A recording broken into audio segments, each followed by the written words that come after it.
어, 오늘 말씀은 교회가 되십시오라는 제목으로 말씀을 전하도록 하겠습니다. 제가 여러분 두 번째인가요? 여러분 여기 온 게? 네, 처음 왔을 때 긴장을 제가 굉장히 많이 했습니다. 그래 보였었나요? 네. 네, 두 번째 오니까 그래도 조금 낫네요. 그리고 이게 시야가 이렇게 넓고 그리고 이게 우리 인원이 좀 이렇게 하다 보니까 집중도 좀 잘 안 되는 부분도 좀 있고 그런 점이 좀 안타까운 점이 있는 것 같습니다. 여러분 나중에 혹시 어떻게 될지 모르겠지만 여러분 이 자리에서 여러분이 함께 여러분들의 찬양으로 여러분이 하나님께 고백할 수 있는 그 여러분들만의 고백으로 했던 것을 꼭 기억하시고 그리고 혹시 나중에 됐을 때 이 자리가 또 그립게 될지 모릅니다. 결혼하게 되면 또 이런 때가 그립거든요. 이렇게 열정적으로 찬양하던 때가 그립거든요. 여러분 청년부를 위해서 기도해 주시고 우리 이 3부 예배를 위해서도 많이 기도해 주시면 감사하겠습니다. 오늘 여러분 예수 믿으면 복 받는다라는 말 많이 들으시죠?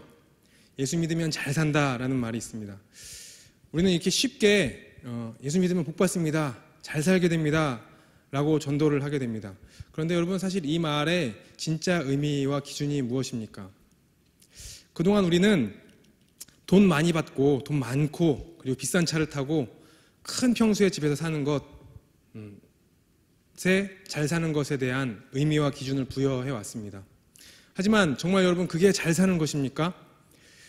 물론 우리 민족이 물질적으로 잘 살게 되면서 하나님께서 복을 허락해 주셔서 우리가 물질적으로 잘 살게 된 부분도 있습니다. 그렇지만 우리들이 이렇게 살아가면서 잃어버린 것들이 얼마나 많습니까? 몸은 비대해졌지만 정신연령은 여전히 아동과 같은 이런 사회가 되어버렸다면 여러분 그게 정말 잘 사는 것일까요? 그것이 정말 하나님께서 우리에게 허락하신 세상인가 우리는 좀 생각해 봐야 될 것 같습니다.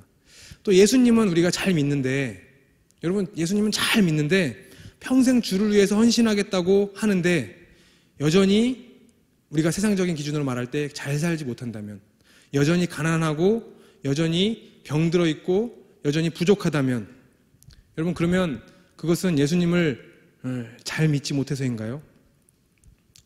아니면 예수님 우리가 잘못 이해하고 있는 건가요? 예수님을 믿었는데 복을 못 받는다면 우리가 세상적인 가치관으로 봤을 때 그것은 무엇일까요?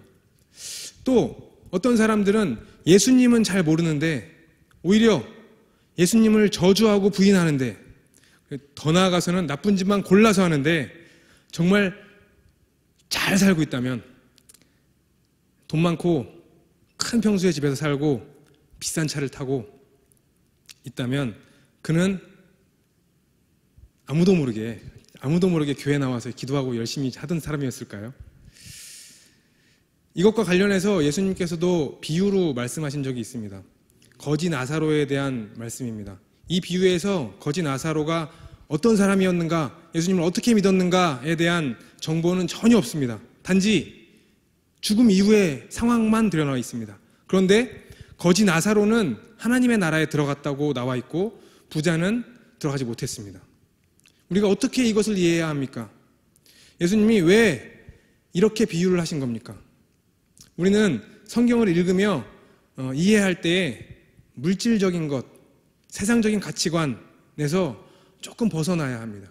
특별히 우리 청년들은 우리 지식이 깨어있고 이성이 깨어져 있는 사람들 아니겠습니까? 맞죠? 네, 그럴수록 우리 더더욱 성경을 잘 이해해야 하고 그것을 가지고 세상에서 바른 가치관으로 살아가야 합니다. 그러면 잘 사는 것이 무엇입니까? 여러분 잘 사는 것이 무엇이라고 생각하십니까? 성경적인 기준으로 볼 때 잘 사는 것은 무엇입니까? 제가 여러분 이렇게 두 번째 시간에 이 말씀을 전한 이유는 나중에 전하도록 하겠습니다. 제가 신앙생활을 하고 신학을 하면서 발견한 성경에서 볼 때 잘 사는 것은 그것에 대한 의미는 제가 발견한 것은 딱 하나입니다. 거룩하게 사는 것입니다. 거룩하게 사는 것이 여러분 잘 사는 것입니다. 여러분 거룩함을 가장 쉽게 잃어버릴 수 있을 만한 때가 언제냐면 바로 저와 여러분 같은 청년의 때입니다. 저는 뺄까요? 청년의 때입니다. 왜냐하면 여러분 그동안에는 부모님의 손 안에서 어느 정도 관리를 받으며 자라왔다면 이제는 여러분 그 손에서 떠나서 여러분들 스스로 세상의 어떤 것들 결정해 나가면서 살아갑니다. 그런데 그때에 우리들이 쉽게 놓치는 것이 바로 거룩입니다. 사탄은 우리에게 잘 사는 것을 오해하게 합니다. 그래서 쌀밥 먹고 고깃국 마시면서 비싼 차를 타고 고급 아파트에 사는 것이 잘 사는 것으로 오해하게 했습니다. 그리고 우리는 그렇게 오해한 우리는 수단과 방법을 가리지 않고 인격이나 윤리 다 무시하면서 잘 살기만을 위해서 발버둥쳐 왔습니다. 교회에서 신앙생활하는 것도 오로지 잘 살기만을 위해서, 부유하기 위해서 하나님 앞에 발버둥쳐 왔습니다. 잘 살기 위해서는 그리스도인들이 불법을 저지르기도 하고 주일 하루쯤은 내가 돈 벌기 위해서 뛰쳐나가서 살기도 해야만 했습니다. 인간관계에서 어쩔 수 없이 사회에서 이제 사업을 하다 보거나 무엇을 하다가 어쩔 수 없이 술 한잔 마시는 것, 술 한잔 아니죠. 술 여러 잔 마시는 것쯤은 쉽게 한 잔이 두 잔 되고, 그렇죠? 네. 무시되어 왔습니다. 아무 문제 없었습니다. 부끄럽지만 한국 기독교는 지금까지 예수님의 이름을 사실 어떻게 보면 주술적인 방법으로 사용해왔던 종교였던 경우가 많았습니다. 저도 그 전까지는 그렇게 이해해왔고 그렇게 신앙생활을 해왔습니다. 그리고 그렇게 해서 하나님 앞에 복받는 것이 하나님 앞에 섰을 때 잘 사는 것이라고 이해해왔습니다. 그리고 저와 저희 가족은 한 교회에서 신앙생활 열심히 하면서 아주 평탄하게 복된 삶을 누리면서 살고 있었습니다. 우리가 누리는 것이 마치 하나님께서 우리들 가정에 우리가 신앙생활 열심히 하기 때문에 복을 주신 것이라고 이해해왔고 그렇게 해서 저희들이 받은 복을 누리면서 살아왔습니다. 어릴 때는 가난하게 살았지만 하나님의 은혜로 부유하게 살았다고 고백하면서 살았습니다. 남들이 갖고 있는 집을 제가 가진 건 아니고 저희 부모님이 가지셨습니다. 좋은 차도 제가 가진 건 아니고 부모님이 가지셨습니다. 그렇지만 저희 가정이 그렇게 살아왔다라는 것입니다.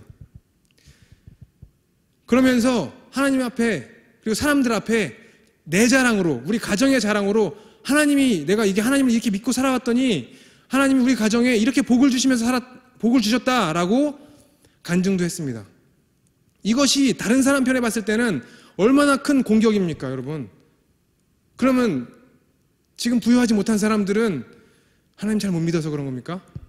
그런데 저는 그런 공격을 수차례도 없이 수없이 해왔습니다. 그렇게 살아왔습니다. 그런데 2015년도에 저희 가정에 아주 중요한 일이 한 가지 생겼습니다. 저희 가정에 이제 저희 가정의 어머니가 가장 신앙의 가장 기초, 가장 대들보셨습니다. 그런데 저희 어머니가 2015년 초에 뇌출혈로 쓰러지신 겁니다. 뇌출혈로 쓰러지시고 나서 한 달 동안 수술을 8번을 받으셨습니다. 그런데 수술 받고 나서도 6개월 동안 눈을 뜨지 못하셨습니다. 그러니까 살아는 계시지만 눈을 뜨지 못하고 누워만 계신 겁니다. 그 뒤에 조금씩 좋아져서 지금은 말씀도 하시고 조금 움직이기도 하시지만 여전히 누워 계십니다. 아직도 누군가가 옆에서 이렇게 밥 먹여주지 못하면 드시지 못하고 누군가 옆에서 대소변 가려주지 못하면 가릴 수 없는 그런 상황에 계십니다. 저희 아버지가 교회의 장로님이십니다. 또 저희 어머니는 어떻게 신앙생활을 하셨냐면은 저와 저희 누나가 뱃속에 있을 때부터 철야를 그렇게 매일같이 다니시면서 기도하셨던 분이십니다. 교회에서 신방전도사로 일하시고 계셨고 그리고 그 저희 아들이라고 하는 저는 주의 길을 하겠다고 하던 그런 가족입니다. 이런 가정인데 여러분 이런 가정을 우리가 보면 여러분 어떻습니까? 하나님께서 복만 이뻐해 주셔도 모자랄 판인데 그렇지 않습니까? 그런데 어떻게 이런 일이 발생한다는 말입니까? 여러분들이 이해가 되십니까? 저는 이해가 안 됐습니다. 남몰래 저지른 죄가 많아서 그런 겁니까? 왜 구원받은 주의 백성이 주님 위해서 살겠다고 하는 우리 가정이 이런 고난을 받아야 한다는 말입니까? 왜 주님은 힘이 크시고 강하신 그 주님은 왜 당장 오셔서 이 문제를 해결하시지 않으신다는지 저는 이해가 되지 않았습니다. 그리고 나서 예수 믿으면 복 받습니다. 잘 살게 됩니다. 라는 말을 제가 다시 한번 생각해 보게 되었습니다. 그 전에는 잘 몰랐습니다. 그냥 다 예수 믿으면 잘 되는 줄 알았습니다. 내가 예수님 잘 믿어서 내가 복 받는구나 생각했습니다. 그런데 그리고 나서 주위를 둘러봤더니 구원받은 주의 백성들이 크고 작은 어려움을 갖고 살아가고 있다는 것을 발견하게 되었습니다. 그리고 그런 사람들에게 대부분은 성경에서 기록하고 있는 기적적인 일은 일어나지 않았습니다. 인생 역전은 일어나지 않더라는 것입니다. 여러분, 참 이상하게도 하나님은 지금도 역사하시고 일하시는 분이시지만 참 이상하게도 구원받은 저와 여러분 같은 사람들에게 어려움이 생긴다는 것입니다. 오늘 본문 15장을 보니까 15장 22절입니다. 15장 22절 다 같이 한번 읽어보겠습니다. 시작. 모세가 홍해에서 이스라엘을 인도하매 그들이 나와서 수르 광야로 들어가서 거기서 사흘 길을 걸었으나 물을 얻지 못하고. 여러분, 홍해를 건너고 사흘 길을 걸었습니다. 여러분, 홍해 어떻게 건넜습니까? 배 타고 건넜을까요? 아니죠. 유람선 타고 관광하듯이 건넌 거 아닙니다. 자기 힘을 최선을 다해서 수영해서 건넌 것도 아닙니다. 바다가 갈라졌습니다. 여러분, 상상도 되지 않는 일이 일어난 겁니다. 바다가 갈라지고 뒤쫓아오던 애국 군대가 홍해에서 수장되었습니다. 당시 애국 군대, 당시 최정예 군대라고 하는 애국 군대가 홍해에서 수장되는 것을 이스라엘 백성들이 다 봤습니다. 모든 이스라엘 백성들이 그 장면을 목격했습니다. 그리고 나서 사흘이 지난 겁니다. 여러분, 축제겠습니까? 축제가 아니겠습니까? 축제여야가 맞습니다. 그런데 사흘 길을 걷는데 물이 없는 겁니다. 구원받은 이스라엘 백성들이, 하나님의 구원을 받은 이스라엘 백성들이 사흘 동안 물이 없어서 걸어가고 있는 것입니다. 물을 먹지 못하고 걸어갑니다. 아마 첫째 날 물이 없어서 물이 없는 상황이 왔을 때 이 사람들이 이렇게 생각했을 겁니다. 뭐 하루쯤은, 그쵸? 하루쯤은 견딜 수 있어. 둘째 날 지나가면서 이렇게 생각했을 겁니다. 그래, 오늘까지도 물이 좀 있으면 하나님이 허락해 주시겠지. 아마 이렇게 생각했을 것입니다. 그런데 사흘이 지났습니다. 그런데 아니나 다를까 저쪽에 물이 있는 겁니다. 그래서 사람들이 어떻게 했을까요? 사흘 동안 물을 못 먹었으니까 막 뛰어가서 물을 마셨겠죠. 물을 딱 입에 닿는 순간 쓴물이었던 겁니다. 기대했다가 이게 틀어져 버리니까 이스라엘 백성들이 모세를 어떻게 합니까? 원망하기 시작합니다. 여러분, 우리의 삶도 이렇다는 겁니다. 구원받은 우리에게도 여전히 어려움이 있다는 것입니다.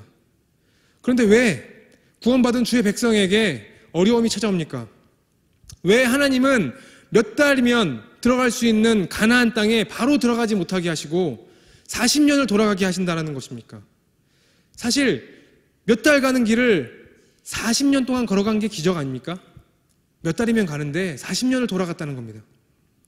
우리가 성경을 이미 알고 있기 때문에 이 결과가 어떻게 될지 다 보고 있기 때문에 이게 잘 감이 안 오지만 이게 사람들에게, 이 이스라엘 백성들에게 광야길을 걸어간다는 것이 얼마나 막막했겠습니까? 도대체 왜 구원받은 이스라엘 백성들이 막막한 이 길을 걸어가야 하는 것입니까?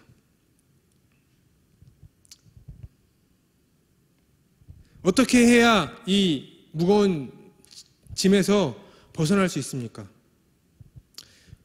이 답을 조금 이해하기 위해서 오늘 본문을 선택했지만 사실은 출애굽기 전체를 우리가 좀 이해해야 합니다. 그런데 여러분들 다 아실 거라고 생각하고 출애굽기를 어느 정도 이해하고 있다고 생각하고 제가 말씀을 전하겠습니다.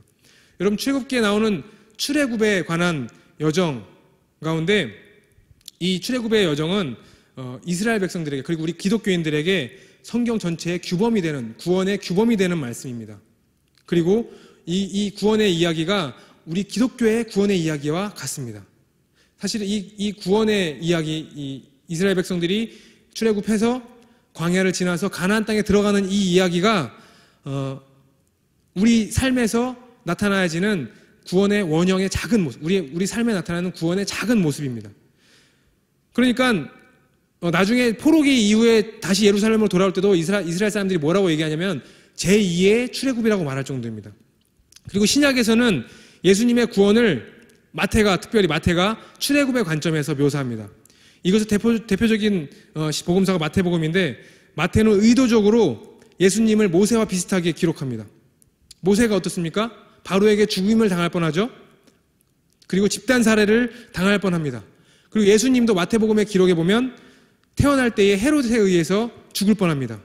그래서 예수님을 살리기 위해서 하필 어디로 도망갑니까? 애굽으로 또 도망갑니다. 그리고 예수님이 다시 돌아오셔서 제일 먼저 어디서 세례를 받습니까? 요단강에서 세례를 받습니다. 그리고 세례를 받습니다. 그리고 바울은 이것에 대해서 어떻게 기록하냐면은 고린도서 10장에 홍해를 건넌 것을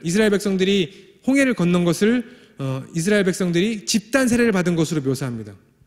그리고 예수님은 세례를 받고 광야에 가셔서 40일 동안 머무셨다가 그리고 나서 이스라엘은 어떻습니까? 40년을 머물죠. 그러니까 예수님도 이스라엘 백성들 출애굽 이 모습이 구원의 모습으로 똑같이 묘사를 하고 있는 겁니다. 여기까지의 내용이 마태복음 4장까지의 내용입니다. 그리고 마태복음 5장에서 예수님이 산상수훈을 말씀하십니다. 새 율법이라고 예수님께서 말씀해 주시는 것입니다. 어떻게 기록하고 있냐면, 옛사람은 이렇게 기록합니다. 옛사람은 살인하지 말라고 했거니와 새 계명을 너희에게 주노니, 이러면서 시내산 계명에 대한 이야기를 계속해서 말씀하시면서 새로운 계명을 주십니다. 왜? 이 출애굽을 구원의 원형으로 예수님께서 생각하시고 계시기 때문입니다. 산상수훈이라고 기록했지만 누가복음에서는 이것을 산상수훈이라고 말하지 않습니다. 평평한 곳이라고 기록합니다. 그런데 왜 마태는 산상수훈이라고 했냐면, 이것을 출애굽의 구원의 역사가 구원의 원형이면서 우리의 모델이 되는 것이기 때문에 그렇게 기록하는 것입니다. 출애굽기를 잘 보면 이름처럼 애굽에서 우리가 탈출하는 이런 다이나믹한 모습은, 여러분 처음부터 잘 읽어보면 앞에 조금에 불과합니다. 출애굽의 다이나믹한 내용은 앞에 15장에 불과합니다. 길게 잡아도 15장입니다. 오히려 출애굽기라는 이름과는 더 다르게 여러 부분을 차지하는 것이 시내산에서 하나님이 이스라엘 백성들에게 언약을 말씀하실 때가 더 많이 차지한다는 것입니다. 시내산에서 무슨 일이 발생했습니까? 모세가 하나님을 만나고 율법을 받고 성막을 짓고 예배를 드리는 내용이 나옵니다. 그리고 나머지 부분이 광야에서 지내는 모습입니다. 하나님은 이스라엘 백성과 새로운 언약을 체결합니다. 첫 번째 언약은 언제입니까? 창세기에서 아담과 하와 그리고 아브라함에게 하신 약속입니다. 그 약속의 갱신입니다. 자손과 땅을 주시겠다고 해서 아브라함을 부르셨습니다. 그리고 아브라함의 민족을 계속해서 하면서 애굽까지 이끌고 가시고 애굽에서 자손이 번창하는 복을, 그 약속을 하나님께서 이루셨습니다. 그리고 나서 이제 땅을 주시겠다고 하는 약속을 하셔야 하는데, 그 언약이 이루어지기 앞서서 이스라엘 백성과 새로운 언약을 맺기 원하신 것입니다. 그래서 이스라엘 백성들을 이끌고 나셔서 바로 가나안 땅으로 끌고 간 게 아니고 2달 동안 시내산으로 끌고 가신 겁니다. 그리고 그곳에서 시내산의 계약이 있는 것입니다. 그리고 그 계약 내용이 무엇이냐면, 제가 여러분에게 간단하게 말씀드리자면, 너희가 내 율법을 잘 지키고 순종하면, 이걸 다시 말한다면, 너희가 내 율법을 듣고 순종하면, 너희가 거룩하게 산다면 너희에게 복을 주겠다라는 것입니다. 너를 구원으로 이끌겠다라는 것입니다. 약속의 땅으로 이끌겠다라는 것입니다. 오늘 본문에도 있습니다. 26절입니다. 다 같이 한번 읽어보겠습니다. 시작! 너희가 너희 하나님 나 여호와의 말을 들어 순종하고 내가 보기에 의를 행하며 내 계명에 귀를 기울이며 내 모든 규례를 지키면 내가 애굽 사람에게 내린 모든 질병 중 하나도 너희에게 내리지 아니하리니 나는 너희를 치료하는 여호와임이라. 성경을 읽어보신 분이라면 이런 비슷한 내용을 수없이 봤을 것입니다. 출애굽기에서도 나오고 신명기에서도 나오고 모세오경에 수없이 많이 나옵니다. 모세오경뿐입니까? 성경 전체에 얼마나 많이 이런 내용이 들어있습니까? 오늘날 기독교의 말로 한다면 구원받은 너희가 홍해를 만약에 우리가 구원이라고 우리가 칭한다면, 구원의 원형이라고 우리가 말한다면, 구원받은 너희가 만약 그리스도의 피로 다시 살고, 그리고 너희가 만약에 거룩하게 살면 이 세상에서 복을 받게 해주겠다라는 것입니다. 다시 출애굽기 얘기를 한다면 너희가 가나안 땅, 약속의 땅으로 들어가게 하겠다라는 것입니다. 구원의 완성입니다. 그러니까 약 38년간을 광야에서 보낸 이유가 무엇입니까? 이렇게 알고 보니까 이스라엘 백성들이 뭐 하지 못해서 38년을 살게 됩니까? 거룩하지 못해서입니다. 광야는 무엇입니까? 광야는 이 세상입니다. 구원받은 성도가 살아가야 하는 곳이 여러분 이 세상이 아니고 다른 세상입니까? 천국입니까? 우리 천국에서 살아야 됩니까? 그게 아닙니다. 우리는 홍해의 기적을 이미 경험했지만, 세례는 이미 받았지만, 구원 받았지만 여전히 이 세상에서 살아야 합니다. 여전히 앞이 보이지 않는 광야입니다. 그 광야에서 배고픔도 겪을 수 있습니다. 목마름도 겪을 수 있습니다. 추위와 고난, 병듦도 겪을 수 있습니다. 또 어떤 경우에는 하나님의 은혜도 겪을 수 있습니다. 만나와 메추라기, 구름 기둥과 불 기둥, 여러분 경험할 수 있습니다. 그런데 경험하지 못할 수도 있습니다. 모든 상황이 다 가능합니다. 그런데 우리가 광야의 길을 걸으면서 그 광야 길에서도 소위 잘 사는 성도가 되는 것은 무엇입니까? 이스라엘 백성들의 삶을 한번 볼까요? 금방이면 가나안 땅에 갈 수 있었는데 왜 가지 못했습니까? 그들이 잘 살지 못해서였겠죠. 잘 살지 못한 게 무엇입니까? 하나님 앞에 거룩하지 못해서였다는 것입니다. 우리들도 역시 이 세상에서 살아갈 때 거룩해야만 합니다. 그리고 이스라엘이 40년간 광야에 머물 수밖에 없었던 이유는 거룩을 지켜내지 못해서였다면 결국은 구원의 완성을 위해서 이스라엘 백성들, 그리고 저와 여러분이 이 세상에서 잘 사는 것은 거룩해야 한다는 것입니다. 거룩함을 훈련시키기 위해서 이스라엘 백성들을 광야에서 40년간 살게 하신 것입니다. 거룩함을 위해서 하나님이 끊임없이 이스라엘 백성들을 테스트하신 것입니다. 왜냐하면 하나님의 나라에 들어가기 위해서는 거룩해야만 하기 때문입니다. 거룩하지 않고는 하나님의 나라에 들어갈 수 없습니다. 거룩해야만 합니다. 그래서 출애굽의 세대들, 모세를 포함한 그 세대들은 가나안 땅에 들어가지 못합니다. 거룩하지 못했기 때문입니다. 여러분, 청년의 때에 여러분 거룩하게 살아가시기 바랍니다. 불평하고 옛날을 그리워하고 훈련 앞에서 쓰러지는 것이 아니라 거룩해야 합니다. 옛날을 그리워하는 게 무엇입니까? 죄 짓는 때를 그리워하는 것입니다. 죄 짓는 거를 여러분 안 짓는 것에서 떠나서 그 정도가 아니라 막 참아내는 것이 아니라 죄를 그리워한다는 겁니다. 여러분, 우리는 그동안 수없이 잘 사는 것에 대해서 오해해 왔습니다. 우리 개신교는 종교개혁 이후에 이신칭의, 여러분 칼빈에 의해서 믿음으로 인해서 구원받는다라는 것, 이 교리를 믿어왔습니다. 엄청난 것입니다. 여러분 맞습니다. 우리는 믿음으로 인해서 구원받습니다. 구원은 우리의 어떠한 노력으로도 얻을 수 없습니다. 어떠한 고행을 해도 우리는 구원을 이룰 수 없습니다. 이것은 정말 대단한 것입니다. 구원이 오직 하나님께만 달려있다는 것입니다. 은혜라는 것을 말하는 것입니다. 맞습니다. 그런데 이 교리를 제대로 이해하지 못하고 오해한 것이 문제입니다. 우리가 오해해서 지금까지 얼마나 많은 문제가 생겼냐면, 여러분 믿음으로만 하면 구원받으니까 우리의 삶은 어찌해도 된다라는 생각을 하게 된 것입니다. 믿음으로 구원받았다고 하는 사람들이 그 삶이 얼마나 더러웠습니까? 지금을 우리가 생각하지 않고 18세기 유럽만 보더라도 18세기 유럽 사람들이 다 기독교인이었습니다. 어떤 사람은 천주교인이기도 했지만 다 기독교인이었습니다. 그럼에도 불구하고 그 나라에 희망이 없었습니다. 술주정뱅이가 가득했고 부정부패가 가득했습니다. 왜 그렇습니까? 왕부터 저 밑에 하층민까지 다 기독교인이라고 하는 나라들이 어떻게 이렇게 망할 수 있는 것입니까? 왜냐하면 믿음으로만 구원받는다고 생각했기 때문에 삶은 어떠해야 됐다고 생각했습니다. 그런데 여러분, 다른 유럽의 어떤 나라는 다 피해 혁명을 이뤘지만 영국만은 피해 혁명 없이도 문제 해결하고 큰 발전을 이룹니다. 왜입니까? 후대의 많은 학자들이 영국을 보면서 이렇게 평가합니다. 감리교의 창시자인 존 웨슬리의 신앙운동이 영국을 그렇게 만들었다라고 평가합니다. 웨슬리가 무엇을 말했냐면 믿음으로 인해서 구원을 받지만, 구원에 이르지만 구원의 완성은 계속해서 이루어 나가야 한다는 것입니다. 여러분, 우리가 지금까지 어떻게 이해해왔습니까? 우리가 믿음으로 신하면 구원을 얻는다고 생각했습니다.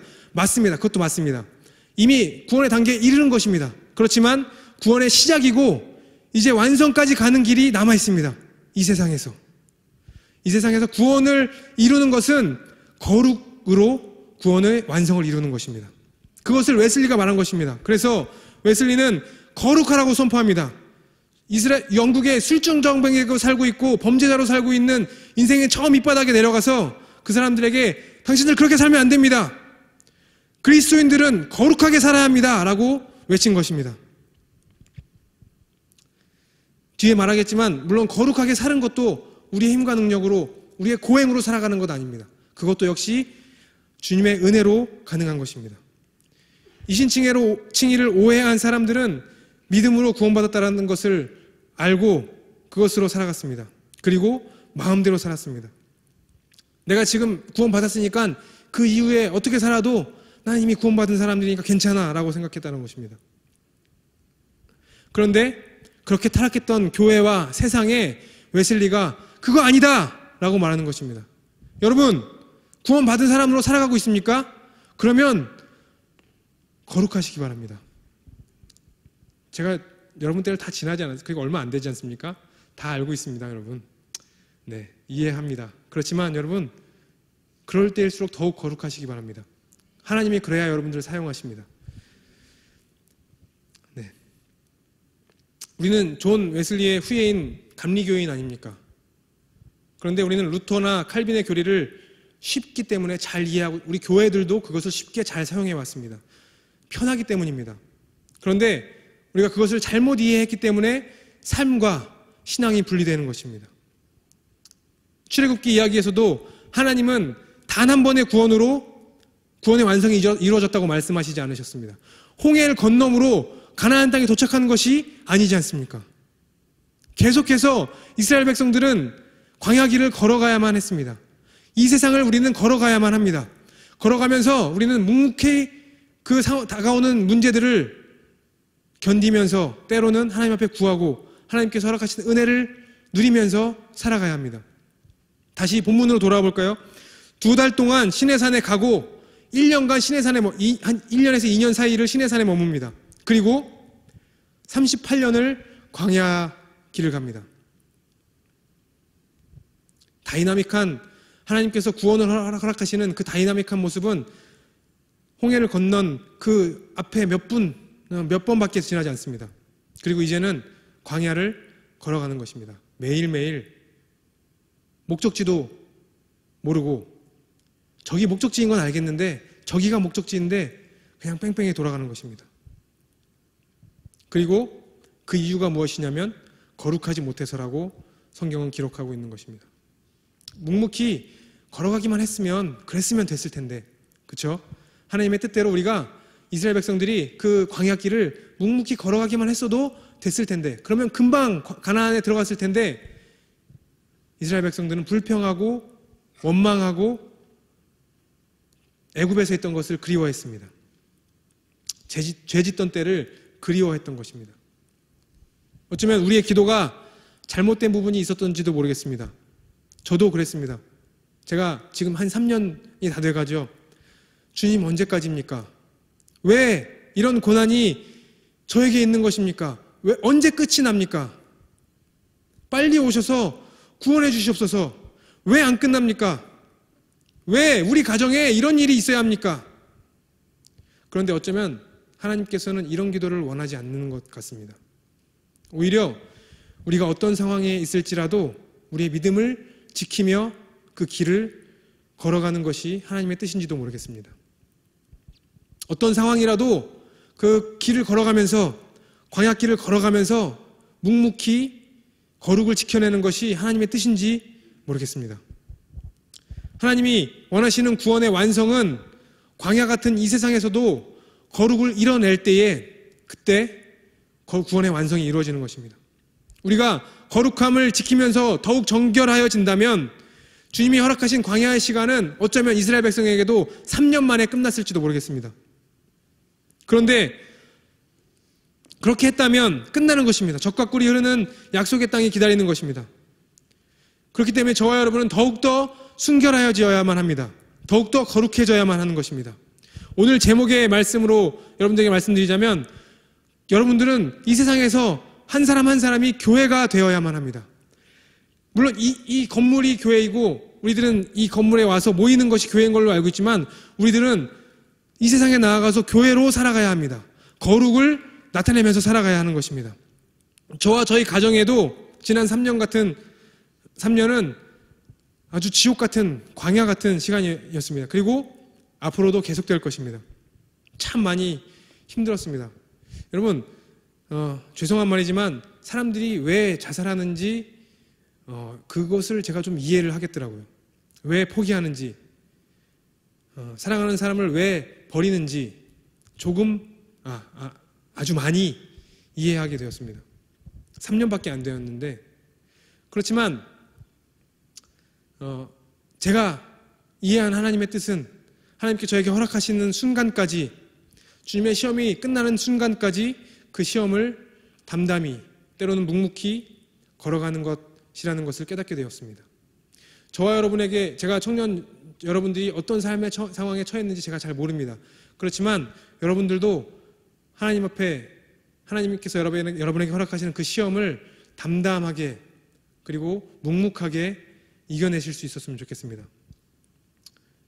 혹시 여기 계신 분들 중에서도 삶의 무게를 이기지 못하고 주님의 뜻이 어디 있는지 묻고 계신 분들이 있다면 그리고 그렇다면 지금 있는 자리에서 벗어나기를 발버둥치는 것은 하나님의 뜻이 아닌지도 모르겠습니다. 그렇게 하지 마시고 묵묵히 걸어가시다 보면 하나님께서 때와 시에 맞게 만나와 메추라기를 보내주시고 구름기둥과 불기둥으로 우리를 은혜를 구해주실 줄 믿습니다. 그리고 그렇게 하는 것이 우리가 약속의 땅에 들어가는 은혜의 땅에 들어가는 더 빨리 들어가는 길임을 이해할 수 있으면 좋겠습니다. 언제까지일지는 모르겠습니다. 그렇지만 우리는 계속해서 묵묵히 걸어가야만 하는 것입니다. 여러분 인생의 광야길은 걸어가야만 하는 것입니다. 여러분들도 지금 살아가는 이 세상을 광야로 이해한다면 우리들은 걸어가야만 합니다. 날아가거나 뛰어가거나 하나님이 순간이동시켜서 그 가나안 땅에 갈 수 없는 것입니다. 다이나믹한 일들은 하나님께서 구원의 역사, 하나님이 직접 개입하셔서 역사하시는 일은 일어나기는 하지만 물론 그렇게 하실 수 있는 분이시지만 매번 일어나는 일은 아닙니다. 그렇지만 고난만 있더라도 저와 여러분들의 신앙의 고백은 그래도 하나님은 살아계시다고 고백할 수 있는 믿음이 있어야 합니다. 여러분 믿으십니까? 우리들의 삶에 처음부터 끝까지 고난만 있더라도 신앙을 지킬 수 있는 믿음을 갖고 살아갈 수 있는 우리 청년 여러분이 될 수 있었으면 좋겠습니다. 그리고 아시는 분은 아시겠지만 이제 제가 여러분들과 함께 이제 청년부를 이제 같이 하게 될 것 같습니다. 깜짝 놀라시는 분들 계신데 네, 박수 치지 마세요. 네, 근데 제가 다른 건 잘 다 못해도 다른 건 잘 못합니다. 그리고 뭐 저도 막 실패하고 계속해서 막 쓰러지고 막 그럽니다. 그런데 제가 여러분들과 함께 할 수 있는 것 한 가지가 있다면 그냥 여러분들과 함께 하는 것밖에 없습니다. 그냥 그 순간순간 하나님의 뜻이 무엇인지 제가 뭐 분별해서 여러분들에게 이게 하나님의 뜻이야 이렇게 살아라고 말할 수 없습니다. 그렇지만 그 순간순간 하나님의 뜻을 같이 구하고 같이 부대끼면서 살아가는 것이 저에게 주신 하나님의 뜻인 줄 믿습니다. 그리고 이 길을 걸어가야 하는 것이 하나님의 뜻이 청년부를 맞는 것이 그런 것이 아니고 오해하지 마시고요. 저와 여러분들이 이 세상을 살아가면서 거룩을 함께 지키면서 살아갈 수 있었으면 좋겠습니다. 그리고 그 길의 끝은 없습니다. 우리 광야 길을 계속해서 묵묵히 걸어가야 합니다. 인생 전체가 광야입니다. 제가 미리 말씀드리지만 저도 지혜가 없고 부족하고 잘 모릅니다. 저한테 와서 물어봐도 대답 잘 못해줍니다. 잘 못해줍니다. 능력도 없습니다. 그래도 이 세상 살아가는 동안에 어려운 때에 같이 기도하고 같이 하나님 그래도 붙들고 나아갈 수 있는 사람으로 옆에 함께 있기를 원합니다.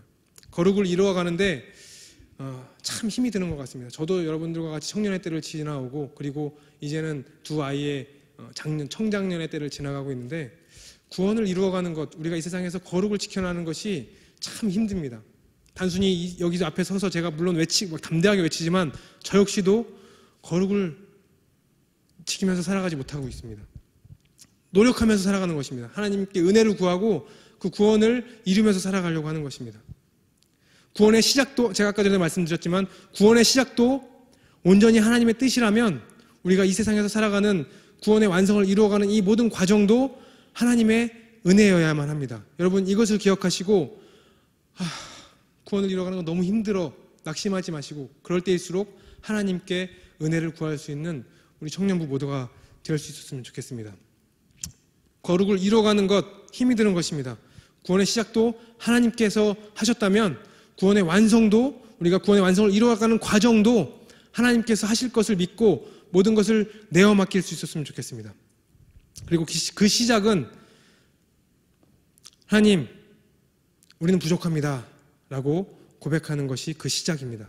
내 힘으로는 안 됩니다 라고 고백하는 것이 그 시작입니다. 우리 시간 다 같이 찬양하시면서 하나님 내가 하나님의 거룩함에 나아가기 원합니다. 그렇지만 구원의 완성에 이루어 나아가기 원합니다. 그렇지만 나에게 부족함이 있습니다. 나에게 능력 없습니다. 하나님 함께하여 주시고 하나님 도와주시옵소서라고 고백할 수 있었으면 좋겠습니다. 다 같이 찬양하시죠.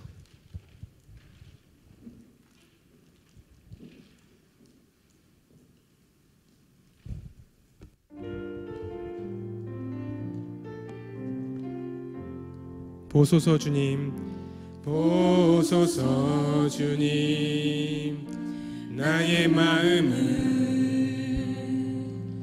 선한 것 하나 없습니다.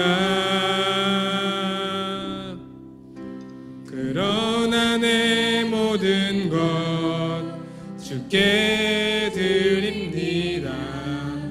사랑으로 안으시고 날 새롭게 하소서.